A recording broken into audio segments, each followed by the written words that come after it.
Okay fine. तो very good afternoon to all. आज गुजकेट के लिए, जनरली गुजकेट के लिए हम लेक्चर्स जो है वो आपकी बोर्ड एग्जाम्स के बाद स्टार्ट करते हैं, पर इस बार टाइम ही हमारे पास है तो हमें और भी कुछ करते ही रहना है, तो इस बार कुछ नया कर देते हैं। ओके, तो देखते हैं कितने दिन हम ये गुजकेट के लेक्चर जो है वो, वैसे हर एक लेक्चर के अंदर एक डेढ़ चैप्टर जो है वो आराम से हो सकता है। वैसे यहाँ पे डिस्कशन जो है उसकी बहुत ज़्यादा रिक्वायरमेंट रहती है, तो आपका जितना उसमें इन्वॉल्वमेंट रहेगा उतना आपको ज़्यादा फ़ायदा रहेगा। जैसे कि यहाँ पे आपको जो जो पॉइंट्स पता होने चाहिए वो उसके बेसिक पॉइंट्स पता होने चाहिए। Those who are agree on that point कि हमारा डिस्क्रिप्टिव काफ़ी अच्छा है, हमारा एमसीक्यू है वो वीक है। ओके, तो एमसीक्यू जो है वो, पहली सिंपल सी बात मैं आपको बता दूं कि एमसीक्यू कभी किसी का वीक नहीं हो सकता है। जो लोग सिर्फ पास होते हैं, ये बात मेरे ध्यान से सुनिएगा, बिकॉज ये बात जनरली कोई कहीं पे नहीं कहता है, क्योंकि किसी को ये कहना अच्छा नहीं लगता है। ओके, बट फैक्ट यही है कि अगर कोई सिर्फ पास होता है तो बिलीव मी वो सिर्फ और सिर्फ एमसीक्यू के सहारे ही पास होता है। अगर जिस किसी का ऐसा कहना है कि मेरा डिस्क्रिप्टिव अच्छा है, मेरा एमसीक्यू बुरा है, तो इतना मान के चलिए कि या तो वो समझ नहीं पा रहा है कि वो क्या कह रहा है, या तो वो आइडेंटिफाई नहीं कर पा रहा है कि हम एग्जैक्टली कहीं पे अच्छे हैं कहीं पे अच्छे नहीं है। कोई भी एमसीक्यू, मतलब कोई भी आप एग्जाम देंगे तो अगर 50 एमसीक्यू होंगे तो 50 में से 35 ऐसे एमसीक्यू आपको डेफिनेटली मिलेंगे। 70% की बात करें, परसेंटेज वाइज बात करें तो 70% एमसीक्यू आपको ऐसे मिलेंगे जो आपके साथ में जितने भी ऑलमोस्ट सब लोग कर पाएंगे, ऑलमोस्ट सब लोग कर पाएंगे। ताकि हर एक एग्ज़ाम जो है, स्पेशली बोर्ड एग्जाम्स की बात करें, ताकि गुजकेट है उसमें सिर्फ बोर्ड्स का होता है और कुछ नहीं होता है, 12th स्टैंडर्ड ही होता है, तो उसके ऊपर अगर मैं फोकस करवाऊँ, पर बोर्ड्स की अगर बात करें तो उसमें भी 35 एमसीक्यू जो है, 70% एमसीक्यू है वो हर कोई कर पाएगा। उसी तरह से गुजकेट के अंदर भी, ओके, 4 7 दैट्स 28 के आसपास, तो 25 से 28 एमसीक्यू जो है वो हर कोई कर पाएगा। पर स्कोर जो है वो लो हो जाता है, उसके पीछे एक सिंपल सा रीज़न ये होता है कि स्टूडेंट उसकी स्ट्रेटेजी को प्रॉपरली नहीं समझ पाता है कि क्या करना है, कैसे करना है। It is something like that. ये बहुत ही सिंपल सा है। अगर आप कोई भी गेम खेलते हो, चाहे आप क्रिकेट देखते हो, क्रिकेट खेलते हो, कोई भी गेम खेलते हो, या तो आप कोई म्यूज़िक प्ले करते हो, तो it is something like that कि अगर आपको क्रिकेट खेलना है, कोई भी क्रिकेट टीम है उसके सामने बहुत बड़ा स्कोर है और सेकंड टर्न आया है बैटिंग का, तो आपको क्या लग रहा है कि वो सेकंड टीम वाले को आकर सिर्फ बैट घुमाते ही जाना है, रन बनाते ही जाना है। आपको क्या लग रहा है कि वो, अगर वो सिर्फ और सिर्फ रन ही बनाता जाएगा तो क्या वो टीम जीत जाएगी? आपको क्या लग रहा है? What is your thinking? Sir starting में थोड़ा स्टेबल खेलना पड़ेगा और मिडल ओवर्स और एंड में थोड़ा रन करना पड़ेगा ज़्यादा। मतलब आपको थोड़ा बहुत क्रिकेट के बारे में तो आप ये 2 4 स्टेटमेंट दे पाए, पर क्या इट्स समथिंग लाइक दैट कि अगर आपको एग्जाम में अच्छे मार्क्स लाने हैं तो क्या उसका मतलब ये कि जैसे पेपर हाथ में आए फटाफट लिखने चालू कर दो, ऐसा? नहीं, तो क्या होना चाहिए first step? Reading. But generally students, 98% students क्या करते हैं? मारे पेपर લખવાનું છે, फटाफट બધું લખવા માંડો, फटाफट બધું લખવા માંડો। दैट इज द रीजन जहाँ पे उसके मार्क्स बहुत कम आते हैं। उसी तरह से जब पहली टीम स्कोर बहुत बड़ा कर देती है तो दूसरी टीम जो है वो उसके दूर दूर तक नहीं पहुंच पाती है और बहुत ही कम रन में वो ऑल आउट हो जाती है। क्या रीज़न होता है? तो कि रीज़न यही होता है कि वो ये सोचते हैं कि स्कोर बहुत बड़ा है तो बस हमें जाके सिर्फ फटाफट रन बनाने हैं, फटाफट रन नहीं बनाएंगे तो हमारी टीम हार जाएगी। वो जैसे ही फटाफट रन बनाने लगते हैं, डेफिनेटली गलतियां तो करेंगे ही करेंगे। गलतियां करेंगे, बॉल नया होता है, बॉलर है मतलब इनिशियली बहुत फॉर्म में रहता है, वो तो थ्रू आउट मैच भी फॉर्म में रहता है, पर इनिशियली बॉल भी बॉलर को साथ देता है, उसको विकेट जल्दी मिलने लगता है। जैसे विकेट मिलने लगता है दूसरी टीम के ऊपर प्रेशर और बढ़ने लगता है कि रन ज़्यादा करने हैं, विकेट गिर रही है, तो और फटाफट खेलने लगो, और फटाफट खेलने के चक्कर में और जल्दी विकेट गिरेंगी। यही करते हैं स्टूडेंट्स। अब ये जो बात है वो यहाँ पे जितने भी स्टूडेंट्स इसको सुन रहे हैं उसमें से सिर्फ वो 20% के लिए होता है। अब आप अपने आप को 20% में काउंट करते हो तो मेरी बात समझ में आएगी। अगर आप 80% वाले हो तो इसको लगेगा कि हाँ वो तो देखा जाएगा, जैसा एग्ज़ाम होगा, जैसा क्वेश्चन होगा, वो तो उसके ऊपर डिपेंड करता है। ये 80% वालों की सोच है। तो ये जो मेरा जो पार्ट है, जो स्ट्रेटेजी है, वो सिर्फ 20% के लिए है। इफ़ यू थिंक दैट कि आप वो 20% में हो तो आपके लिए स्ट्रेटेजी काम करेगी। अदरवाइज आप 80% की तरह ही सोचेंगे कि हाँ ये तो बरोबर છે, આમ છે તેમ છે ફલાણું ઢીકણું, ये तो જોયું છે, આપણે क्वेश्चन આવડતા હોય તો જ આપણે લખવાના હોય। ज़रूरी नहीं होता है। ओके। एंड एवरीवेयर ये रूल काम करता है। शायद आपने अभी तक शायद देखा होगा कि आपका कोई फ्रेंड जो आपसे पढ़ाई में थोड़ा सा कम है पर एग्ज़ाम में उसके मार्क्स ज़्यादा आ जाते हैं। अगर ऐसा आपके पास कोई फ्रेंड है तो आप ये स्ट्रेटेजी को ज़रूर समझ पाएंगे। मैं बहुत अच्छी तरह से समझ पाया ताकि मैं वो दूसरे टाइप का दोस्त हुआ करता था। ओके, कंपैरेटिवली मैं मेरे फ्रेंड के रिस्पेक्ट में कम पढ़ता था या तो कम पढ़ पाता था, पर मार्क्स के मामले में मेरे मार्क्स ज़्यादा आते थे। और वो मेरा फ्रेंड कभी समझ नहीं पाता था कि इसको मार्क्स ज़्यादा कैसे आते हैं। ओके, उस टाइम पे तो शायद मुझे भी इतना ज़्यादा पता नहीं था, बट धीरे-धीरे वो स्ट्रेटेजी के ऊपर फ़ोकस किया तो मुझे पता चला कि इट इज़ नॉट रिक्वायर्ड कि आपको सब कुछ आना चाहिए। रिक्वायरमेंट ये है कि जो पूछा गया है उसमें से आपको कितना आता है। दूसरा ये है कि 3 घंटे जो आपको मिल रहा है, 2.5 घंटे जो आपको मिल रहा है, गुजकेट है उसमें 1 घंटा जो आपको मिल रहा है, how you perform in that 1 hour, how you perform in that 3 hours. तो गुजकेट जो है it is not more about the knowledge, it is more about your presence of mind. Again मैं आपको बता दूं कि ये सब्जेक्ट टू सब्जेक्ट वेरी करता है। हो सकता है बाकी के सब्जेक्ट में सिर्फ चलो ये है आपके सामने एमसीक्यू, चलो करो स्टार्ट, ऐसा हो सकता है। मेरे केस में ऐसा नहीं हो सकता है। द रीज़न इज़ दैट कि मैं आपके सामने 5 नहीं 50 क्वेश्चंस रखूँगा और मुझे रिस्पॉन्स नहीं मिलेगा। उसके पीछे सिंपल सा रीज़न यही होता है कि स्टूडेंट ने 4 दिन पहले खाना क्या खाया है वो याद नहीं होता है। तो फिज़िक्स का फर्स्ट चैप्टर, अरे बाप रे, बहुत दूर की बात है। ओके, किसी को याद हो जाए तो that is good for me. तो जो रिवाइज करके नहीं पढ़ते हैं, जो कंटिन्यूसली पैरेलल और फ्रिक्वेंटली रिवीजन नहीं करते हैं, उसके लिए ये सभी बातें जो है वो दूर दूर तक काम नहीं करती है। So those who think that कि हमें सब्जेक्ट अच्छा आएगा तो हमारा स्कोर अच्छा आएगा, तो sorry, that is not applicable in the physics. For the physics purely it is applicable about the strategies. अगर आपका स्ट्रेटेजी स्ट्रांग है तो आपका काम आसान है, अगर आपका स्ट्रेटेजी वीक है तो आप वीक हो। ओके, क्रिकेट में या कोई भी गेम में ये ज़रूरी नहीं होता है कि आप कितना स्ट्रांग है। कभी कभार ये भी ज़रूरी हो सकता है कि आप सामने वाले को वीक कितना कर सकते हो।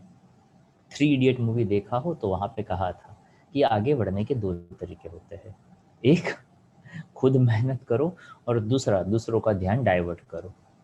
ओके, अगर आपको 3 इडियट मूवी याद होता हो तो वहाँ से एक छोटा सा पॉइंट आपको शायद क्लिक करना चाहिए आपके दिमाग में कि हाँ यार बात तो सही है। तो वही चीज़ यहाँ पे काम करती है। तो सबसे पहले आपको चैप्टर 1 जो है उसका ओवरव्यू है वो पता होना चाहिए। चैप्टर 1 के अंदर कौन कौन से पॉइंट्स आते हैं। तो चैप्टर 1 है उसके अंदर सबसे पहले कौन कौन से पॉइंट्स आते हैं उसका मैं जिक्र कर दूँ, तो वहाँ से हमारा बात जो है वो आगे बढ़ सकता है। ओके, यहाँ पे सबसे पहले एक बहुत ही काम का पॉइंट आता है जिसको आप कहते हैं कंजर्वेशन ऑफ चार्ज, या तो आप ऐसा भी कह सकते हैं quantization of charge, right. So yes, anyone remember what is a quantization of charge? कोई बता पाएगा क्वांटाइजेशन ऑफ चार्ज क्या होता है? Q equals to Q any. equals to any. Okay, अगर उसको मुझे एक्सप्लेन करना हो या तो समझना हो कि ये Q is equal to N E होता क्या है, तो उसको हम कैसे सेटिस्फाई करें? Q is equal to N E में Q, N और E क्या क्या हो सकता है? Charge present in the nature is an integral multiple of E value. हाँ, दैट इज़ फंडामेंटल चार्ज जो यहाँ पे प्रेजेंट होता है, ऐसा हम कुछ यहाँ पे कह सकते हैं, ठीक है। उसके बाद अब आपको क्या पता होना चाहिए, तो कि उसके बाद आपको ये पता होना चाहिए कि mass of proton, mass of electron, mass of neutron, that is okay. Charge of electron, charge of proton क्या होता है? अभी भी 12th वाले काफ़ी सारे स्टूडेंट्स को mass of electron, mass of proton नहीं पता होता है, जो उसको पता होना चाहिए, राइट। दूसरा, वहाँ से जो पहला पॉइंट आता है चैप्टर 1 का, सबसे पहला इंट्रोडक्टरी पॉइंट कौन सा है? चलो कोई बताएगा? चैप्टर 1 का इंट्रोडक्टरी फॉर्मूला कोई पूछे तो क्या कहेंगे आप? फॉर्मूला, वीडियो ऑन कर दीजिएगा सब लोग, मजा आएगा। तो चैप्टर 1 के लिए इंट्रोडक्टरी फॉर्मूला कोई कहे तो कौन सा फॉर्मूला आपको बताना चाहिए? आपको क्या लग रहा है? Coulomb's law. Very good. Coulomb's law से ही काफ़ी सारे क्वेश्चंस है वो धड़ाधड़ बन सकते हैं अगर हम बनाना चाहे तो। चलो फटाफट ये बताइए, क्या होता है कूलम्ब्स लॉ? क्या होता है Coulomb's law? Formula yes yes yes, of course. F equals to K Q1 Q2 upon R square. चलो अब मैं यहाँ से F इज इक्वल्स टू के Q1 Q2 bye R square ले लूँ तो यहाँ से 4 MCQ बने। नंबर 1, यूनिट ऑफ के, डायमेंशनल फॉर्मूला ऑफ के का वैल्यू होता है 1/4πε0। तो फिर से इसके दो, unit of epsilon not and unit dimensional formula of epsilon not. चलो फटाफट अब यहाँ पे आपको थोड़ा सा ऑन द टो रहना है। जो भी मैं पूछूँ थोड़ा सा पेन पेपर के साथ क्विकली रिस्पॉन्स करिएगा तो मुझे और आपको दोनों को ज़्यादा मज़ा आएगा। चलो इसके साथ साथ मैं यहाँ पे 2 और वैल्यू जोड़ देता हूँ जो आपको, मैं ऐसा मान लेता हूँ आपको पता होनी चाहिए। इट्स नॉट MCQ बट वो आपको पता होनी चाहिए। वैल्यू ऑफ के and value of epsilon not. चलो फटाफट इसमें से कौन सी वैल्यू है वो बोलना चाहेगा? फटाफट अपना नाम और अपना आंसर है वो फटाफट देना चाहो तो दे सकते हो। चलो अप टू यू। आप अपना Unit नाम, of K यस बताइए। Newton meter square upon Coulomb square. Newton meter square upon coulomb square, ठीक है। अब newton meter square upon coulomb square है, वहां से फिर से 3 से 4 और MCQ बन सकते हैं। एटलीस्ट 2 तो बन ही सकते हैं। कौन कौन से? क्योंकि newton meter square upon coulomb square के बजाय एम्पियर स्क्वायर सेकंड स्क्वायर लिख सकते हैं, हाँ या ना? ओके, तो ये जो छोटी छोटी बातें हैं वो यहाँ पे क्विक चलती जाएगी। तो जितना अपना प्रेजेंस ऑफ माइंड आप ऑन रखेंगे उतना आपको ज़्यादा फायदा होगा। ओके, दूसरा ये है कि इसका ऑफ कोर्स इसका भी रिकॉर्डिंग तो हो ही रहा है तो वो भी आपको मिल ही जाएगा।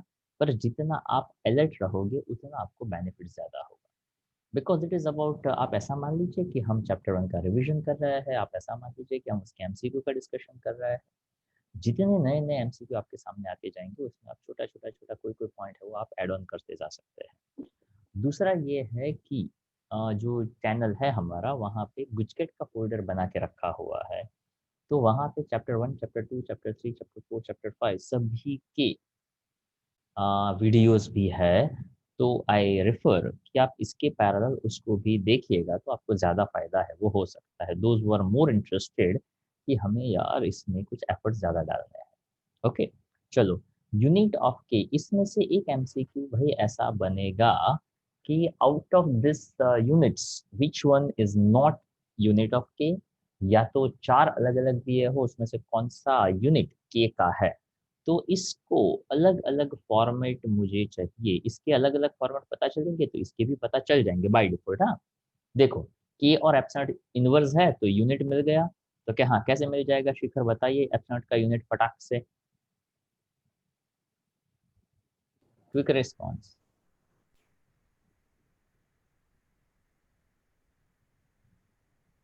मंथन, क्विक रिस्पॉन्स।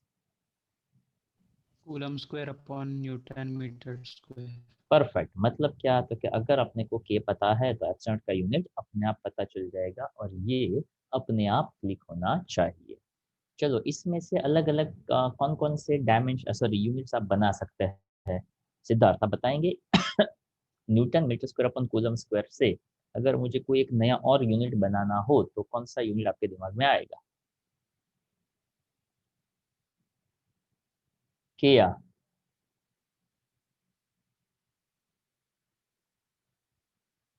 जश, जूल मीटर पर coulomb square. Okay, very good. Joule, very good. मतलब क्या था कि इसको कहते हैं कि हमने एक छोटा सा अपना लॉजिक अप्लाई किया। न्यूटन इंटू मीटर, जूल हुआ joule meter upon coulomb square. चलो वन मोर एग्जांपल। सर, हाँ, kg into meter cube by a square into seconds raised to 4 A square और second raise to to 4। 4. Very good, चलो काफी बढ़िया। एक और, एक और। Volt metre upon coulomb. Volt metre metre upon coulomb. Coulomb. Volt metre कैसे बनेगा? Joule per coulomb. Okay, joule per coulomb volt बन गया, तो वोल्ट मीटर अपन कूलम। काफी बढ़िया, I am very happy.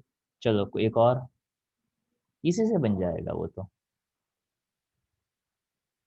Newton meter square upon ampere square second square. बनेगा कि नहीं बनेगा? Okay, Yes, sir. तो देखो अब यहाँ पे ये जो भी हमने बना है ना, तो यहाँ पे वोल्ट आ गया। वोल्ट आ गया तो मैं चाहूँ तो किसको इंट्रोड्यूस कर सकता हूँ? ओम को भी इंट्रोड्यूस कर सकता हूँ। तो ये अलग अलग है, पर ये सिर्फ हमारे थॉट के लिए, मतलब थॉट प्रोसेस के लिए होना चाहिए। एक दो तीन चार और पाँच, पाँच तो हमने ऐसे बना दिए, तो इन पांचों का इन्वर्स कर दो तो किसके यूनिट बन गए? एप्सिलॉन। एप्सिलॉन। अब 5 से 5 10, तो 10 नए यूनिट का हमें पता चला। अब यहाँ पे ये जो बनाया ये हमारे लिए सबसे अच्छा फायदेमंद रहा। क्यों फायदेमंद रहा ये यूनिट का पता होना? Dimensional formula. इससे अपने 4 पॉइंट्स बन जाएंगे। कौन कौन से? तो कि डायमेंशनल फॉर्मूला सीधा सीधा के का, डायमेंशनल फॉर्मूला सीधा सीधा एप्सिलॉन नॉट का। सीधे सीधे का मतलब क्या है भाई? Inverse sir. हाँ नहीं, ये एम्पियर के टर्म में मिलेगा और दूसरा किसके टर्म में मिलेगा? कूलम। कूलम के टर्म में मिलेगा। Coulomb. ओके, तो देखो यहाँ से आप कूलम के टर्म में भी अभी डायमेंशनल फॉर्मूला लिख सकते हो कुछ इस तरह से, केजी मीटर क्यूब। अब Q is equal to I T के हिसाब से कूलम स्क्वायर सेकंड स्क्वायर कर दो, तो देखो फिर से एक ये यूनिट बन गया। अब इससे मिलेगा के का डायमेंशनल फॉर्मूला। चलो कौन बताएगा डायमेंशनल फॉर्मूला क्या बनेगा के का? Sir, बताइए। m1 l3 t minus 4 a minus 2. वो इसके हिसाब से बना। ओके, इसके हिसाब से क्या बन जाएगा? m1 l1 t minus 2 q minus 2. Okay, और इसके हिसाब से अब एप्सिलॉन का डायमेंशनल फॉर्मूला के या क्या बनेगा? m minus 1 l minus 3 t t2 and q minus q2. Okay okay, चलो इसके हिसाब से अब आपको ये तो पता होना ही चाहिए। अब इसके साथ साथ ये डायमेंशनल फॉर्मूला बना, तो वैल्यू ऑफ के चलो कौन बताएगा? 9 into 10 raised to 9. 9 is to 10 is to 9. 9 into 10⁻⁹ ये अपने को याद रहता ही है। और एप्सिलॉन का value 8.85 into 10 is to minus 12. 8.85 into 10⁻12। Numericals के लिए हमने आपको बताया हुआ है कि 1/4 एप्सिलॉन नॉट लिखा हो तो एप्सिलॉन का वैल्यू नहीं यूज करने का, डायरेक्ट 1/4 एप्सिलॉन को के कहते हैं, तो के की जगह पे 9 इंटू 10⁻9 यूज कर लिया करो, जो आपका काम बहुत ही आसान कर सकता है। तो स्टार्टिंग से अभी ये जो फॉर्मूला था उसमें से हमें इतने एमसीक्यू तो मिले। अब इसमें मैं कुछ और एमसीक्यू जोड़ रहा हूँ। वो एमसीक्यू ये है कि अगर मान लो हमने यहाँ पे, जो आपको पता है ऑलरेडी, हाँ, कि यहाँ पे 2 चार्जेस थे, यहाँ से मुझे एफ फोर्स मिल रहा था। अब मैंने इस चार्ज को डबल किया, इस चार्ज को हाफ किया। आई रिपीट, इस चार्ज को डबल किया, इस चार्ज को हाफ किया, और डिस्टेंस मैंने एज इट इज रखा। Then what will be the new force? Same. अगर मैंने इसको भी डबल किया, मैंने इसको भी डबल किया और डिस्टेंस को भी डबल किया, then what will be the force? Same. थोड़ा आराम से सोचकर जवाब देने का, वरना क्या है, जल्दबाजी जो है वो फिजिक्स अपना काम बिगाड़ देता है। ओके, चलो आपने कहा, मैं मान लेता हूँ। क्यों ऐसा सेम आएगा? ऊपर भी 4 नीचे भी 4। हाँ, ताकि ऊपर है वो Q1 Q2 है वो सीधा डबल कर रहे हो, मतलब वो वहाँ पे सीधा 2 2 हो रहा है, नीचे आर का डबल वो भी 4 दे रहा है, सेम चेंजेस कर रहे हैं। अगर मैं ऐसा कहता हूँ कि डिस्टेंस को मैं हाफ करता हूँ, चार्जेस को भी मैं हाफ कर रहा हूँ, तो भी कैसा रहेगा? सेम। मतलब क्या? तो क्या हम हर एक जगह पे सेम चेंजेस अप्लाई कर रहे हैं, that is the main. Same changes की वजह से कोई चेंज नहीं होने वाला है, that force will be the same. अब हम यहाँ पे ऐसा कह देते हैं कि यहाँ पे मैंने एक डायरेक्ट्रिक कांस्टेंट जो है वो इंट्रोड्यूस कर दिया, जिसका वैल्यू फॉर एग्जांपल रैंडमली मैंने 20 ले लिया। Then what about the new force? 20F. 20F? F0 by 20. F by 20 या F into 20? by 20. F By F 20. by 20. F by 20. F by 20, यानी वहां से हमें ये पता चलता है new force will be K times smaller, right? ये आपको पता है ना ये पॉइंट? ओके, तो यहाँ से इसके जैसे कोई भी क्वेश्चंस आएंगे आप उसको हैंडल कर सकते हैं। अब इसी क्वेश्चन को मैं दोनों चीज़ों को मिक्स कर देता हूँ। कैसे? क्योंकि अगर मान लो मैंने पहले दो फोर्सेस लिए, दो चार्जेस लिए थे समथिंग समथिंग, और उसके हिसाब से मुझे कोई फोर्स का वैल्यू मिल रहा है 60 न्यूटन, राइट? ये पहला एक हिस्सा। अब मैंने चार्जेस को डबल किया, डिस्टेंस को मैंने हाफ किया, और उसके बाद मैंने डाई इलेक्ट्रिक कांस्टेंट का वैल्यू जिसका सिर्फ 5 था वहां पे मैंने रख दिया। तो बताइए नया फोर्स क्या होगा? आई रिपीट, मैंने चार्ज को क्या किया? डबल। डिस्टेंस को क्या किया? हाफ। तो आप ऐसा शॉर्ट में रफ में लिखते जाइए, चार्ज डबल, डिस्टेंस हाफ, के का value 5, then what will be the new force? That is F dash. 192. चलो एक आंसर मिला 192। चलो एक दो और कोई कहना चाहेगा? कोई दूसरा आंसर Sir, किसी? 192 same. 192 और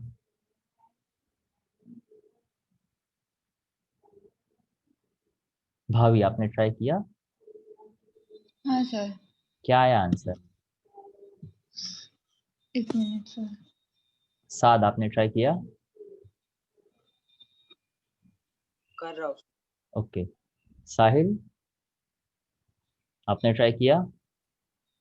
हाँ सर कर रहा हूँ। ओके, सर 192 आया। Sir 192। Okay okay yes sir 192 आ रहा। ओके, चलो गुड। तो यहाँ पे 192 आया, तो हम यहाँ पे क्या पॉइंट सोच सकते हैं? तो क्या पॉइंट आप ये सोच सकते हो, ध्यान से सुनिएगा, कि यहाँ पे जो एफ डैश मिला वहाँ पे के चार्जेस बिकम्स डबल, तो 2q into 2q that becomes 4q square ऐसा होता। डिस्टेंस बिकम्स हाफ यानी r/2 का होल स्क्वायर ऐसा होता। तो यहाँ पे वो बन जाता 16 के Q square by R square ऐसा होता, जो होता है हमारा एक्चुअल फोर्स। पर अब डायरेक्ट्रिक कांस्टेंट इंट्रोड्यूस कर रहे हैं तो वो क्या बन जाएगा? तो कि एफ नॉट बाय के, और के कितना रखा है हमने? 5। ओके, तो क्या करना पड़ता? तो कि 16/5 इंटू 60 ऐसा कुछ आपको करना पड़ता। ठीक है, तो यहाँ पे 5 इंटू 12 ऐसा कुछ करेंगे तो आंसर कैसा आएगा? तो 192 कहाँ से आता है? हाँ 24, ये तो कुछ अलग नहीं आएगा। नहीं सर, 192 ही हो रहा है. नहीं सर 192। 192 आ रहा है सर। 160, ओके हाँ 32 होता है, सॉरी मैंने वो 12 टूजा किया था, 32। सो 192 इज द राइट आंसर। आई बात समझ में? तो क्या है, तो क्या हमने जो समझा है वो बात। अब यहाँ पे एक और नया पॉइंट हम इंट्रोड्यूस कर रहे हैं, ध्यान से सुनिएगा, कि अब मान लो यहाँ पे हमारे पास एक चार्ज Q1 है, एक चार्ज Q2 है, उसके बीच का डिस्टेंस R है। अब मैंने एक डाइलेक्ट्रिक कांस्टेंट इंट्रोड्यूस किया जिसका थिकनेस T जितना है और इसका वैल्यू K जितना है, तो नया फोर्स क्या होगा? ओके, तो यहाँ पे क्या करना है आपको? क्योंकि भाई हमारे पास एक्चुअल फोर्स, इसको मैं एफ डैश कह देता हूँ। हाँ, तो नया फोर्स मतलब जब ये डायरेक्ट्रिक कांस्टेंट नहीं था, जब डायरेक्ट्रिक कांस्टेंट नहीं था तो हमारा फॉर्मूला क्या था? K Q1 Q2 by R square. क्या था? K Q1 Q2 by R square. के Q1 Q2 bye R square. अब हमने यहाँ पे क्या चेंज किया भाई? डाइलेक्ट्रिक कांस्टेंट के ऐड किया T3 डाइलेक्ट्रिक कांस्टेंट हमने के ऐड किया। तो यहाँ पे ऐसा हमें एक छोटा सा आइडिया जो है वो लगाना था। हमें ये आइडिया लगाना था कि भाई के Q1 Q2 bye R square था, पर अब डिस्टेंस आर है कि आर नहीं है? आर ही है। नहीं है, ठीक है। यहाँ पे वो कंफ्यूज ना करे, इसलिए मैं यहाँ पे 1/4 लिख देता हूँ, ठीक है। तो अब यहाँ पे ऐसा आइडिया लगाना है कि अब डिस्टेंस आर नहीं है, तो अब डिस्टेंस क्या बनता है दो चार्ज आर के बीच माइनस का? R minus T. हाँ, आर माइनस टी बन रहा है। पर वो जो टी है उसमें डाइलेक्ट्रिक कांस्टेंट है, और के जितना फोर्स क्या होने वाला है? कम होने वाला है, हाँ या ना? Yes sir. यस हाँ, सर। तो यहाँ पे इसकी डिटेलिंग में, मतलब वो कैसे क्या फॉर्मूला बनेगा उसकी बजाय यहाँ पे आपको ये फिगर जो है वो बना देना चाहिए, और यहाँ पे लिख देना चाहिए डाई इलेक्ट्रिक स्लैब। मतलब क्या? तो कि एक सिचुएशन बनी कि दो चार्ज के बीच में डाई इलेक्ट्रिक स्लैब हो। तो इतना क्लैरिटी है कि आर तो नहीं आएगा। तो अब हम यहाँ पे एक नया फॉर्मूला है वो इंट्रोड्यूस कर देते हैं, और वो फॉर्मूला रहेगा 1/4πε0 Q1 Q2। डिस्टेंस का स्क्वायर तो आएगा, पर r माइनस टी सब्ट्रैक्ट हो जाएगा, और स्क्वायर। t रूट के, ऐसा एक नया फॉर्मूला बन जाएगा। तो जनरली जब आप MCQ के बारे में डिस्कस करते हो तो वहां पे अब बाल की खाल में नहीं जाने का मतलब क्या? तो कि अब यहाँ पे ये जो फॉर्मूला है वो आपके लिए सिर्फ यहाँ पे काम करेगा कि भाई ऐसी सिचुएशन हो तो डायरेक्ट ये फॉर्मूला का यूज करो। अब दोज वर इंटरेस्टेड कि यार ये फॉर्मूला कैसे आया, वी आर इंटरेस्टेड कि कैसे आया, तो वो एक एक्स्ट्रा वर्क है। आप घर पे फ्री बैठे हो तो आप इसको ट्राई करिए। ओके, डिस्टेंस जो है वो r माइनस टी नहीं लगेगा, वहाँ पे k जितना लगेगा, k जितना फोर्स कम हो जाएगा। तो थोड़ा बहुत इधर उधर आपको कैलकुलेशंस करनी पड़ेगी। क्यों? क्योंकि पहले एयर में था तो एप्सिलॉन नॉट था, अब एयर नहीं है तो अब वहाँ पे डायरेक्ट्रिक कांस्टेंट आ गया, तो उसका डायमेंशन फॉर्म सॉरी उसका परमिटिविटी एप्सिलॉन जितना हो जाएगा। तो एप्सिलॉन एप्सिलॉन नॉट उसका रिलेशन निकालना पड़ेगा, उसका आपको एप्सिलॉन आर के साथ रिलेशन निकालना पड़ेगा। आप चाहते हो कि ना यार इतना ज़्यादा नहीं करना है, तो डायरेक्ट फार्मूला बोला हुआ है। ओके, दो चीज़ हो सकती है MCQ के केस में। ओके, आम खाओ गुठलियाँ मत गिनो। अगर नहीं आपको गुठली भी गिननी है तो कोई बात नहीं, थोड़े फ्री बनो और थोड़ा दिमाग का यूज़ करो और एंड तक जाओ। नहीं आता है तो कोई बात नहीं, फॉर्मूला तो आपके सामने दिया हुआ है। સર ओके, हाँ जी। આને આપણે બે પાર્ટમાં ડિવાઈડ કરી શકીએ ને, એક r માઇનસ ટી અને એક ટી કે જેમાં લાગશે કે અને એકમાં નહીં લાગે, કેમ કે એમાં રૂટ નહીં કરવો પડે, આમાં રૂટ ના આવડે તો કે નો. वो तो हमारे ऊपर डिपेंड करता है भाई। ओके, अब यहाँ पे जब आप कॉम्पिटिटिव की प्रिपरेशन करते हो तो ज़्यादातर अगर चाहे नीट हो चाहे JEE हो तो कोई ना कोई स्टूडेंट वो तो दो देता ही देता है, ठीक है। तो अब आपको इतना तो प्रिपेयर रहना ही पड़ता है कि आप ऑलमोस्ट ऑलमोस्ट रूट जो है वो निकाल सको। ओके, यहाँ पे वैसे ये जो है ना वो क्वेश्चन इसलिए मैंने रखा हुआ है कि हमें पता चले कि ऐसा कुछ आ सकता है। अब यहाँ पे आप ऐसा भी कर सकते हैं, जो एक छोटी सी बात है, ये आप कोई भी वैल्यू ले लो। जैसे अगर मान लो मुझे क्वेश्चन पूछना है फॉर एग्जांपल, ओके, तो अगर मैं पूछ रहा हूँ तो मेरे दिमाग में ये क्लैरिटी होनी चाहिए कि मैं ये एग्जाम में पूछ रहा हूँ जहाँ पे स्टूडेंट्स को कैलकुलेटर यूज नहीं करना है, वहाँ पे उसको रूट जल्दी मिलना चाहिए, तो वो वैल्यू मैं प्रॉपरली रखूंगा। यानी यहाँ पे कोई वैल्यू ऐसी ही सेट होनी चाहिए जिसका स्क्वायर है वो परफेक्टली निकले। जैसे कि r का वैल्यू 10 माइनस 2 प्लस 2 इंटू √4 में रखो, तो √4 यानी 2 2 2 ज़ा 4 4 और 10 14 14 माइनस 2 दैट इज 12 12 का स्क्वायर 144। ओके, यानी यहाँ पे अगर मैंने रखा होता 9, ओके, तो 9 रूट दैट्स 3 3 2 ज़ा 6 10 16 माइनस 2। ओके, मतलब क्या था कि यहाँ पे कोई भी तरीके से हम वैल्यू ऐसे सेट करते हैं जो क्वेश्चन देते हैं, because it is just a situation based question. तो ज़्यादा टेंशन लेने की बजाय आई ऑलवेज प्रेफर कि जब भी हमें कोई नया फॉर्मूला दिया जाता है just accept as just a formula. और उसको दिमाग में सेट करने का ट्राई करना है। ठीक है, अब यहाँ पे आप देखते जाइए जो एमसीक्यू हमने यहाँ पे दिए हुए हैं। ओके, जिस किसी को लेकर यहाँ पे जो आपने एमसीक्यू देखे होंगे, अगर आपने सही तरीके से समझा होगा तो आपको काफ़ी सारी बातों का पता चल सकता है। ओके, अभी जो मैंने यहाँ पे कहा था कि डिस्टेंस फोर्स पाई हो, magnitude of charge double and distance half हो, अगर मान लो मैं हाफ है वो यहाँ शिफ्ट कर दूँ, डबल है वो यहाँ शिफ्ट कर दूँ, तो आंसर क्या बन जाएगा? 1/16. 5/16। अगर मान लो मैं यहाँ पे डबल करूँ और यहाँ पे सेम रखूँ तो आंसर क्या आएगा? 4/5. ओके, अगर मैं यहाँ पे सेम रखूँ और इसको मैं हाफ रखूँ तो क्या आएगा? 4/5.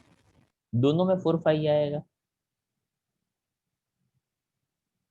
इसका डबल करे और इसका कुछ ना करे तो चार्ज डबल हो गया, 2 2 ज़ा 4 के हिसाब से वो 4/5 आएगा। अगर मैं इसको एज इट इज रखूँ और इसका मैं हाफ ही रखूँ तो r²/4 वाला 4 ऊपर आ जाएगा तो भी वो क्या बनेगा? 4/5 बनेगा, मतलब 4 टाइम्स फोर्स जितना बन जाएगा। तो ये जो लॉजिक है, जनरली एमसीक्यू जो है वो उन्हीं के लिए, जैसे नहीं बोलते हैं कि वो एमसीक्यू में दिक्कत आती है, क्यों दिक्कत आती है? ताकि हम ऐसा सोच लेते कि ओके ये एक एमसीक्यू, पर जो सही स्टूडेंट होता है वो ऐसा सोचता है कि इसमें से ढेर सारे एमसीक्यू बनेंगे। क्यों? तो कि doubled half, half double, same to same, इसका डबल इसका हाफ के बजाय इसका 1/4 करे, इसका 1/2 करे तो कुछ अलग। मतलब क्या? तो कि यहाँ पे और यहाँ पे वैल्यू चेंज करते जाओ, आंसर चेंज होता जाएगा। ऐसे कितनी बार चेंज कर सकते हैं? तो कि इनफाइनाइट टाइम, जैसा जिसका मन करे वैसा वो चेंज कर सकता है।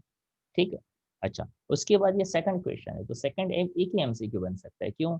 An electric dipole is placed in a uniform electric field, the resultant force acting on it.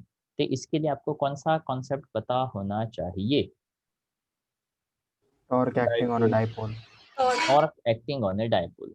वहां पे एक और पॉइंट है, यहाँ पे डायपोल की तो बात कर ही रहे हैं, पर किस में रखा हुआ है? Uniform Uniform electric electric field. field. तो यूनिफॉर्म इलेक्ट्रिक फील्ड में जब डायपोल रखते हैं तो उसके ऊपर फोर्स क्या लगता है? 0. कैसे? कैंसिल हो जाता है दोनों साइड। Opposite Yes. direction में. n तो minus वहाँ q पे यस, वहाँ पे हम ऐसा कहते हैं F++QE और F-QE। इसको लेकर आपके दिमाग में फिगर का क्लैरिटी होता है तो आपका काम आसान हो सकता है, तो उससे आपको इसका आंसर मिल सकता है।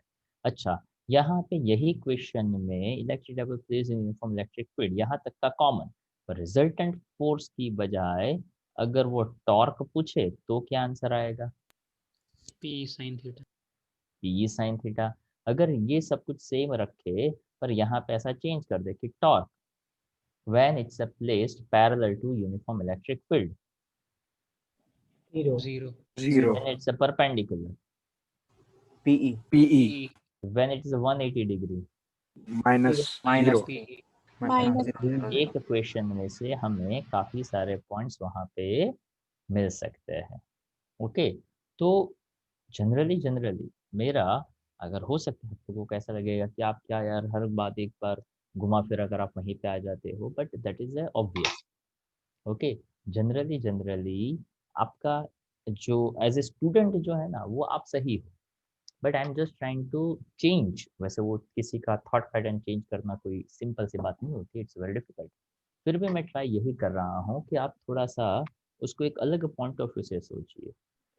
ओके, उसके लिए मैंने यही एग्जांपल आपको दिया हुआ था कि आप अरिजीत और विराट कोहली में कोई डिफरेंस ही नहीं समझते हो। जो अरिजीत करता है वही विराट को करना चाहिए, जो विराट करता है वही अरिजीत को करना चाहिए। यू नेवर थिंक दैट कि वो दोनों अलग अलग जोनर के लोग हैं। हाँ, वैसे प्रैक्टिकली बात आप वैसे सिंपल ही करते हो कि हाँ हाँ वो अलग है, वो अलग काम करता है, उसका पैटर्न अलग होना चाहिए। But when you come with the studies, तो मैं स्टडीज के पॉइंट ऑफ व्यू की बात करूँ कि आप स्टडीज में ऐसा मान लेते हो कि जैसा फिजिक्स वैसा केमिस्ट्री वैसा मैथ्स, सब कुछ एक जैसे होना चाहिए। क्यों? तो कि सब में अच्छा परफॉर्म करना है, अरिजीत को भी अच्छा परफॉर्म करना है, विराट को भी अच्छा परफॉर्म करना है। ओके, बट हर एक का, दोनों का अपना अपना जोनर अलग अलग होता है। ओके, कोई कहता है कि यार अरिजीत बेस्ट है, उसके जैसा तो कोई नहीं। कोई कहेगा नहीं यार वो नहीं, वो अरमान मलिक है ना वो एक्सीलेंट है। तो कोई कहेगा नहीं वो फतेह अली खान, राहत फतेह अली, आहा आहा। ओके, किसी को नहीं नहीं वो नहीं, ये वाला। तो हर एक का अपना अपना जोनर अलग अलग है, हर कोई अपने तरीके से ही काम करता है, पर हर कोई फिर भी अच्छा ही है। हो सकता है आपके पेरेंट्स है तो आप में से भी काफी लोग, शायद आप लोगों को पता होगा, मोहम्मद रफ़ी करके एक सिंगर थे, अगर किसी को पता हो तो। आपके पेरेंट्स को पता हो सकता है, आपको ना पता हो तो। किशोर कुमार करके भी एक सिंगर थे। तो that is not about the comparisons. पर एज ए स्टूडेंट्स आप क्या कंपेयर करते हो, मेरा केमिस्ट्री, मेरा मैथ्स यहाँ है, मेरा फिजिक्स यहाँ है, जो गलत चीज़ है। दोनों का थॉट पैटर्न अलग है, पहले उस थॉट पैटर्न को पकड़िए। जैसे ही इस क्वेश्चन में कहा an electric dipole in electric field of a point charge, तो इसके लिए आपको एक विजुअलाइजेशन होना चाहिए कि एक पॉजिटिव चार्ज हो तो पॉजिटिव चार्ज का इलेक्ट्रिक फील्ड कौन सी डायरेक्शन में होता है। Outward. Radially outwards. हाँ, that is a better word, radially outward. Radially outward बोलेंगे तो इसका आंसर सही पता चलेगा। ओके, नेगेटिव चार्ज, तो यही क्वेश्चन जो है यहाँ पे पॉइंट चार्ज बोला हुआ है। So the resultant force acting on the dipole is always zero. तो कि नहीं यार, ऑलवेज जीरो तो कैसे हो सकता है। ओके, तो यहाँ पे आप देखेंगे ना तो पता चल जाएगा, the resultant force acting on the dipole may be zero and torque acting on it may be zero and torque acting on it always zero. तो यहाँ पे अगर आप ऑब्जर्व करो तो दो चीजों के ऊपर फोकस किया, force and torque. Force always या may be, torque always and may be. वहां पे टॉर्क जो है उसको मे बी कहा हुआ है, फोर्स का तो कोई डिस्कशन ही नहीं किया। क्यों? क्योंकि देखो यहाँ पे ये जो फिगर मैंने बनाने का ट्राई किया, मतलब जो यहाँ पे था वही हमने बनाने का ट्राई किया। अगर if it's a positive charge तो हम उसको रेडियली आउटवर्ड लेते हैं। अगर कोई चार्ज इसी स्पेसिफिक फील्ड लाइंस की डायरेक्शन में होगा, अगर वो उसकी डायरेक्शन में होगा तो angle between them that becomes zero, और तब जाकर टॉर्क जीरो बनेगा, अदरवाइज टॉर्क जीरो बनेगा नहीं। So that is the basic reason. Okay, यहाँ पे पॉइंट चार्ज लिया, अगर मान लो नेगेटिव चार्ज जैसा इंडिकेट करते तो क्या आंसर में चेंज आता कि सेम रहता? सेम रहता। सेम रहता। तो वो अपने को पता चलना चाहिए कि यहाँ पे वो सेम ही रहता है। Electron and proton are both placed in electric field. तो ये सीधा सीधा question, that's we called as a conceptual based question. Okay, वैसे ये जो क्वेश्चंस है वो इतनी इनफ क्वेश्चंस है जिसके अंदर काफी सारे अलग अलग टाइप के क्वेश्चंस आ जाते हैं।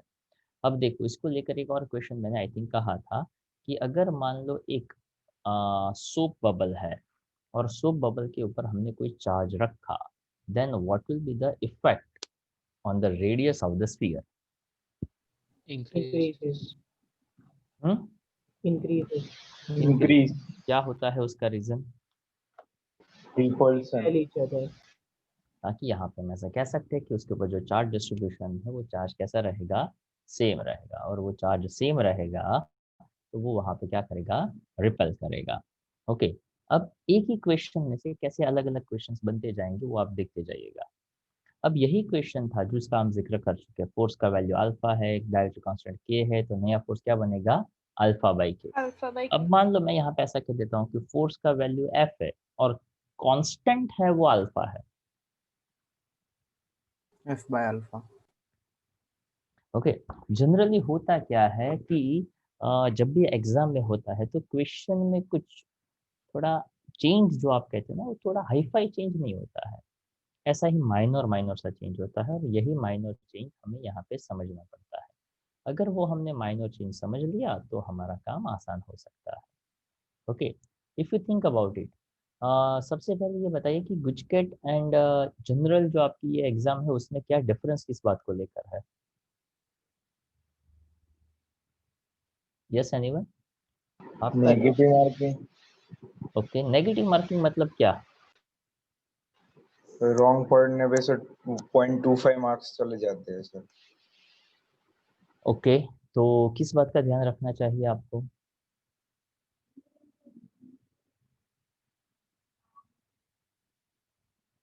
नहीं आते उनका रिस्क नहीं लेना है। पर अगर मान लो 40 में से आपको अगर 10 ही आते हो तो क्या करेंगे? तो फिर जो हाफ मतलब आते ना आते वो टिक कर देने के। कितने टिक करोगे? जो जरा भी पता नहीं है वो नहीं करने के, लेकिन जिसमें थोड़ा सा आइडिया वो कर देने के। Okay, so that we called, अभी जो हमने जो एग्जांपल दिया था ना आपको कि स्कोर बड़ा करना है, बरोबर है, जाकर बैटिंग करेंगे तो ही रन बनेंगे, सब कुछ बरोबर है, बट विदाउट स्ट्रेटेजी कोई भी चीज काम नहीं करेगी। अगर मान लो उसका उल्टा सिचुएशन है, पहली टीम जिसका बैटिंग था वो एकदम लो स्कोर पे आउट हो गई, तो क्या आपने कभी ऐसी कोई मैच देखी है कि वो लो स्कोर पे आउट हुई तो दूसरी टीम उससे भी कम स्कोर पे ऑल आउट हो गई? देखा है कभी ऐसा? हाँ सर, अभी हुआ था। बहुत बार होता है ऐसा। तो इसका बिल्कुल मतलब ऐसा नहीं है कि पहली टीम का स्कोर कम है तो उसका तो हारना तय है। क्यों? क्योंकि यार इतना लो स्कोर दूसरी टीम तो कर ही जाएगी, क्या ऐसा जरूरी है? No sir. बट ये मैच में हम एक्सेप्ट कर लेते हैं, पर पढ़ाई में हम ये नहीं एक्सेप्ट कर पाते हैं। पेपर अगर डिफिकल्ट है तो उसका मतलब क्या होता है, तो कि हम ऐसा मान लेते कि मारो पेपर खराब બાકીના બધાને સારું જ જાય। આપણે એવું નથી વિચારી શકતા कि पेपर डिफिकल्ट है, मेरा बुरा जाएगा तो दूसरों का भी बुरा ही जाएगा। तो हमें ये आइडेंटिफाई करना है कि उस बुरे में से हम अच्छा क्या निकाल सकते हैं। I know that it is a difficult thinking, पर उसको डेवलप करना चाहिए। जैसे कि यहाँ पे यही क्वेश्चन है, इसी क्वेश्चन में से काफी सारे पॉइंट्स बन सकते हैं। The distance between 2 point charges 4q and -q is a small r. A third charge, capital Q, is placed at their midpoint. Resultant force acting on -q is 0. अब यहाँ पे ये जो किस्सा बताया हुआ है उसमें क्या करना है आपको, उसमें आपको बहुत एक सिंपल सी बात करनी है। ओके, यहाँ पे 4q के बजाय 2q दे देंगे, -q के बजाय -2q दे देंगे, यहाँ पे +q के बजाय 2q दे देंगे। मतलब क्या, तो कि जहाँ पे वैल्यू आई वो वैल्यू ऐसी है जिसको आप चेंज कर सकते हैं। ओके, अब यहाँ पे the resultant force acting on -q पूछा है, वो 4q हो सकता है, वो कुछ भी हो सकता है, मतलब इस साइड पे या इस साइड पे। तो यहाँ पे ये जो क्वेश्चन है उसको आप ऐसी कैटेगरी में रख सकते हो कि बेस फंडा यही रहे, वैल्यू कुछ भी उसमें हो सकता है। करना क्या है, तो कि सबसे पहले यहाँ पे आप देख सकते हो फिगर के अंदर हमने 1, 2 और 3 ऐसा आइडेंटिफाई किया। किसके ऊपर फोर्स 0 है ऐसा यहाँ पे बताया हुआ है? -q। -q के ऊपर बताया हुआ है, राइट। तो यहाँ पे -q जो है वो यहाँ पे थर्ड नंबर का है। तो सबसे पहला पॉइंट हमें ये पता होना चाहिए F3। F3 का मतलब क्या करेंगे, तो कि F3 का मतलब करेंगे force on 3/1, force on 3/2 and that is equal to 0। अब यहाँ पे ये जैसे मैंने F31 लिखा, आपको उसका वेक्टर फॉर्मेट आना चाहिए। वेक्टर फॉर्म आता होगा तो 3-1 3-2 का मतलब क्या करेंगे, इसका भाई इसका और इसका मतलब क्या करेंगे आप? फोर्स ऑन 3/1, फोर्स ऑन और 3/2। अब यहाँ पे फोर्स ऑन 3/1, तो 3 कैसा है? 0। नेगेटिवली चार्ज है। ओके, कैसा है का मतलब पॉजिटिव या नेगेटिव, ऐसा मैं पूछना चाहता था। तो 3 जो है वो नेगेटिव है, प्लस ये पॉजिटिव है। ये फोर्स ऑन 3/1, तो इसके ऊपर इसकी वजह से कैसा फोर्स लगेगा, अट्रैक्टिव या रिपल्सिव? अट्रैक्टिव। अट्रैक्टिव। तो यहाँ पे ये जो एरो है, क्या मैं वहां पे लिख सकता हूँ फोर्स ऑन 3/1, फोर्स ऑन 3/2? तो 3/2 किसकी वजह से, तो कि फोर्स ऑन 3/2, 2 की वजह से 3 कहाँ जाएगा? कहीं नहीं। क्यों कहीं नहीं? टूवर्ड्स ही आएगा, अट्रैक्टिव फोर्स है। हाँ, टूवर्ड्स ही आएगा, क्यों कहीं नहीं जाएगा, आएगा ना। ये माइनस है, ये प्लस है, तो डेफिनेटली वो इस साइड जाएगा।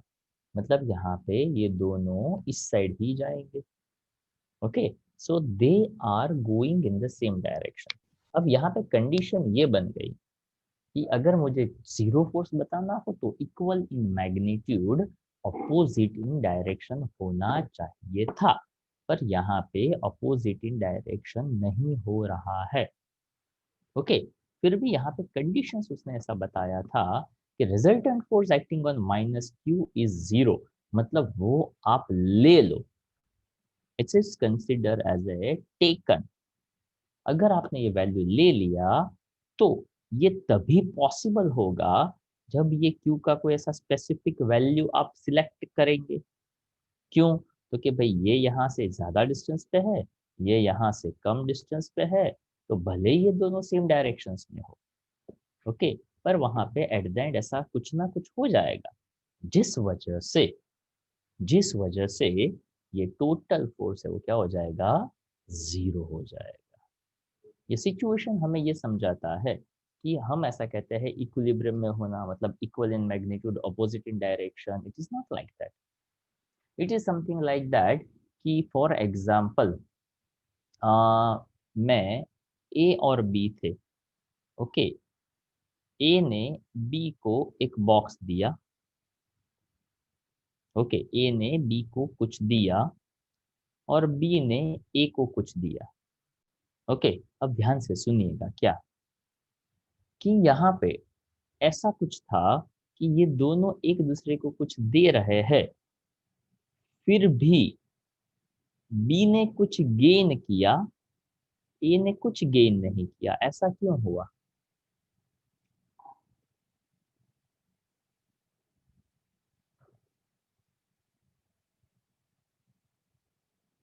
ए ने जो बी को दिया होगा वो क्वांटिटी ज्यादा होगी और जो बी ने ए को दिया वो क्वांटिटी कम होगी। दूसरा, ए ने बी को एक बॉक्स दिया, बी ने ए को एक बॉक्स दिया, बी ने गेन किया, ए ने गेन नहीं किया। तो इसका सीधा सीधा मतलब क्या?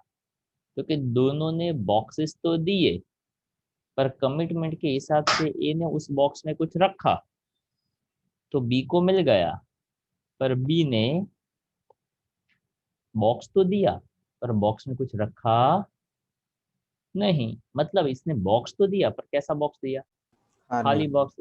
मतलब क्या था कि कंडीशंस क्या थी कि हम दोनों एक दूसरे को बॉक्स देंगे, तो दे दिया, पर ए ने कुछ रख कर दिया तो बी को मिला, पर बी ने कुछ नहीं रखा, फिर भी कंडीशंस क्या थी कि बॉक्स तो देना ही पड़ेगा, तो उसने बॉक्स दे दिया खाली का खाली। उसी तरह से यहाँ पे भी कंडीशंस कुछ इसी तरह से बनी कि वहां पे एक ऐसा कोई चार्ज आपने रखा जिस वजह से टोटल फोर्स का वैल्यू जो है वो 0 तो बना, वैल्यू 0 तो बना, फिर भी दोनों भले सेम डायरेक्शंस वाले थे, फिर भी वो वहां पे क्या हो गया, 0 हो गया। I hope you understand my point.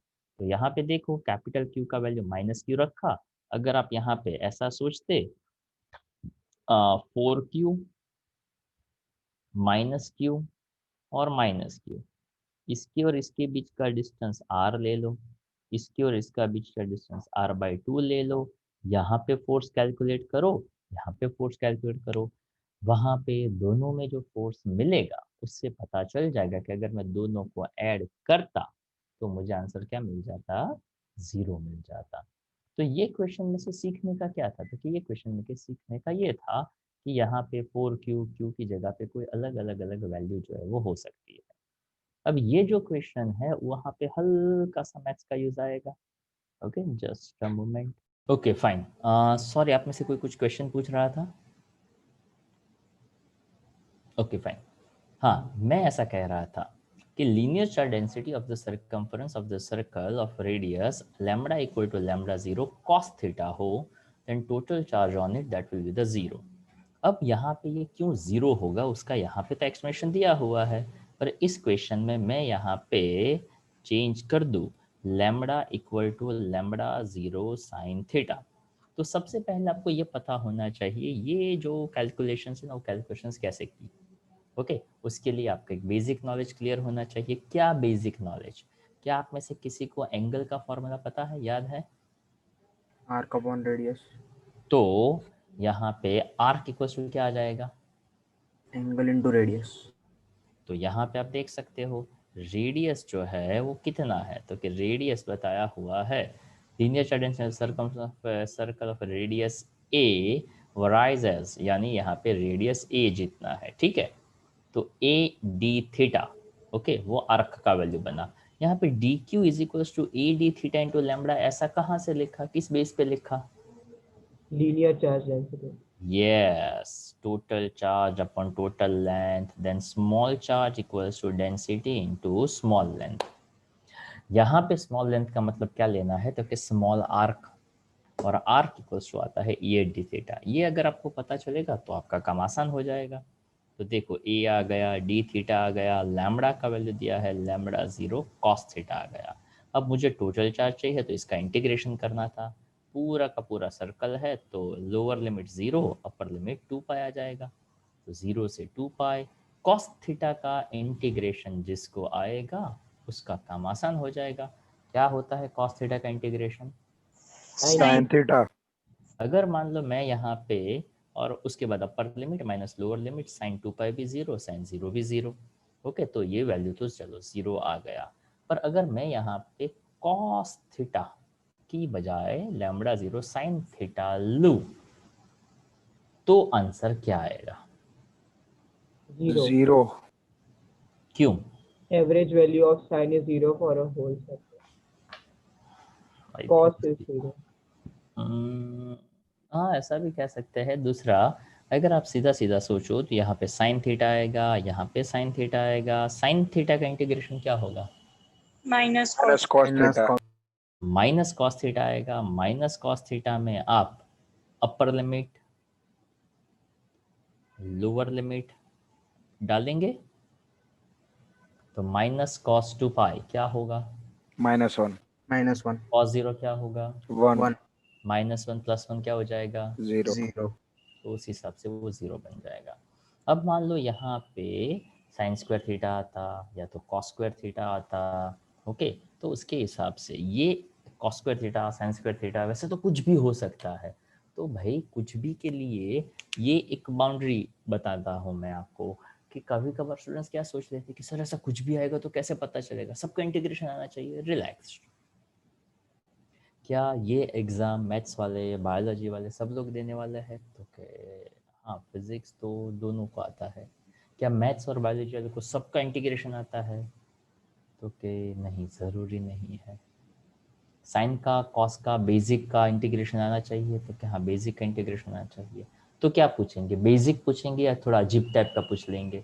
Lambda 0 e⁻⁻ साइनाइट alpha cos alpha theta into sine square, ऐसा कुछ इंटीग्रेशन का पूछेंगे? तो कि नहीं, ऐसा नहीं पूछे। पर सर हमारे मैथ्स में आता है। मैथ्स में आता है पर फिजिक्स में नहीं पूछेंगे। Okay, it is just about a simple basic understanding. Okay, it is always like that कि आप जो एग्ज़ाम देते हो उसके पीछे का पर्पस ये होता है कि आप जो प्रिपरेशन करते हो, जो सब लोग प्रिपरेशन करते हो, उसमें स्टूडेंट्स उन सभी बातों को लिख पाए, अटेंड कर पाए। सबसे पहले ये दिमाग में एक्सेप्टेंस डालो कि आपकी एग्ज़ाम्स आप लिखो, आप मार्क्स लेकर आओ, उसके लिए वो एग्ज़ाम लेना चाहते हैं। नहीं कि आपको कुछ भी ना आए और अब बस आप ब्लैंक बने रहो और एग्ज़ाम में जैसे ही जाओ तो बस आप सिर खुजाते रहो और आप बस रोते रहो कि हाय हाय मुझे कुछ नहीं आता, हाय हाय मुझे कुछ नहीं आता, मुझे फेल करने के लिए पेपर निकाल। तो ऐसा दिमाग से निकाल दो। काफ़ी लोगों को ऐसा लगता है कि हमारे स्कूल का पेपर इतना डिफ़िकल्ट होता है, वो हमें फेल करने के लिए होता है। बोर्ड का पेपर भी हमें फेल करने के लिए निकालते हैं। देखो, तो आपको ऐसा फेल करने में किसी को इंटरेस्ट नहीं होता है। पर अगर हाँ आपको खुद को इंटरेस्ट ना हो पास करने में तो ज़रूर ऐसा हो सकता है। तो first of all keep in your mind कि पेपर है वो 40 से 60% हर कोई अटेंड कर पाए वैसा होगा। यही चीज़ हर एक एग्ज़ाम में और हर क्वेश्चन में एप्लीकेबल होती है। जनरली एमसीक्यू के अंदर ये एक ट्रिक होती है जिसको हम कहते हैं कि हर क्वेश्चन के अंदर आपको हिंट जो है वो दी जाती है। याद करिए, क्या ये क्वेश्चन हमने डिस्कस किया हुआ था, 2 आइडेंटिकल बॉल वाला? Yes sphere. ओके, ये हम जब रेगुलर पढ़ रहे थे तभी हमने डिस्कस किया था कि दोनों के बीच में अगर आप एक सी को लेकर आओ तो इसको ऐसे समझना था कि जब ए बी के साथ कांटेक्ट में आएगा तो उसका चार्ज हाफ हो जाएगा। अब वही हाफ चार्ज वाला बी के साथ कांटेक्ट में आएगा तो वो क्या हो जाएगा, Q1 + Q2/2। याद होगा ये 3Q/2 कैसे आता है वो? वैसे वो सबको याद होना चाहिए। तो उसी बात पे मैं यहाँ पे बात आगे बढ़ाता हूँ ए और बी जब दोनों कांटेक्ट में आए तो Q/2 बना, दोनों पे हाफ हाफ हो गया। ओके सॉरी, ए और सी आई थिंक आए ना कांटेक्ट, अनचार्ज, हाँ sphere contact with A. Okay, तो ए पे Q चार्ज था, सी पे कोई चार्ज नहीं था, तो Q + 0/2 यानी Q/2 दोनों में हो गया। अब बी पे Q है और C पे Q/2 है, तो उसका आधा हो जाता है 3Q/4। तो एक पे Q/2, दूसरे पे 3Q/4, और उसके हिसाब से हमें 3/8F ऐसा फोर्स जो है वो मिल सकता है। चलो कोई बताएगा 9th क्वेश्चन कैसे कर पाएंगे?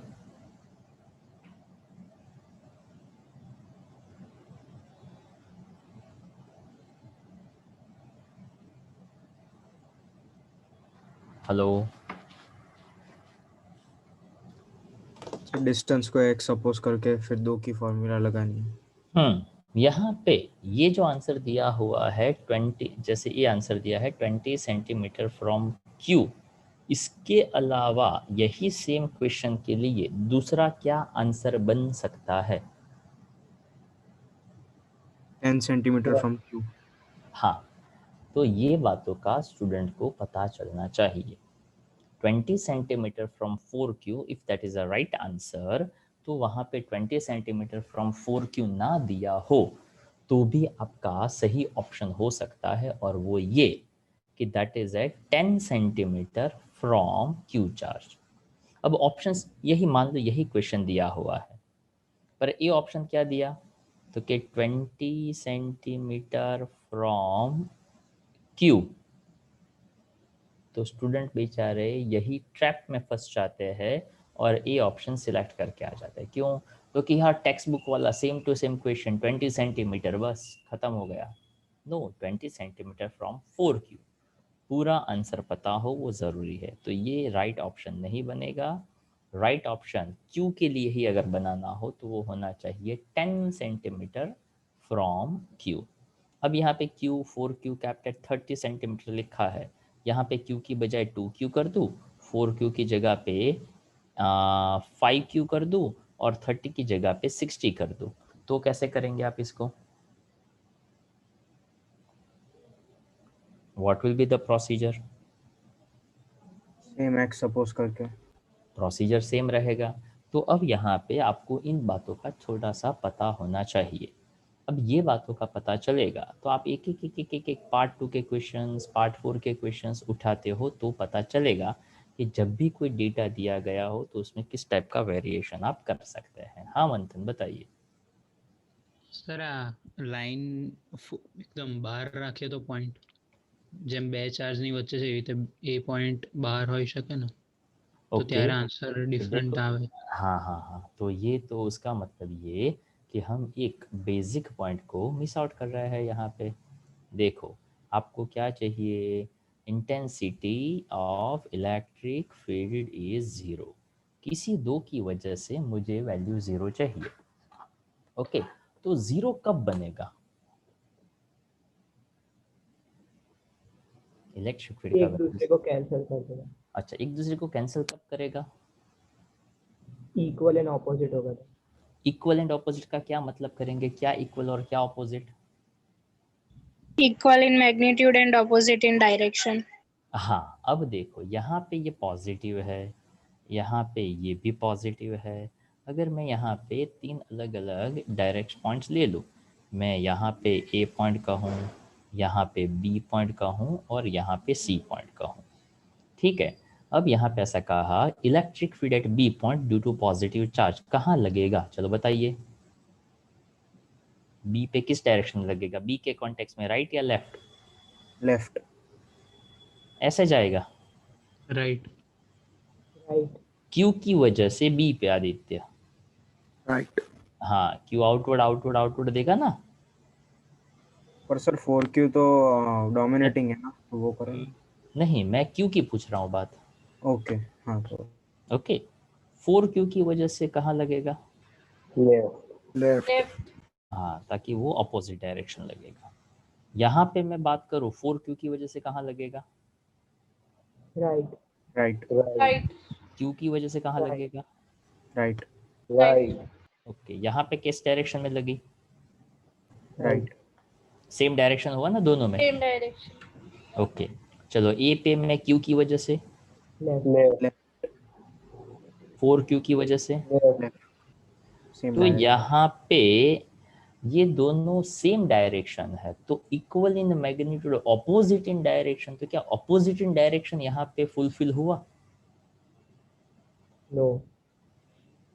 तो यहाँ पे जो ये P पॉइंट लिया हुआ है, उस P पॉइंट को मैं 4Q के इस साइड या 4Q के इस साइड लेता, तो क्या मुझे वो सेटिस्फैक्टरी, ये पॉइंट सेटिस्फाई होता मेरा, equal in magnitude opposite in direction वाला? नो।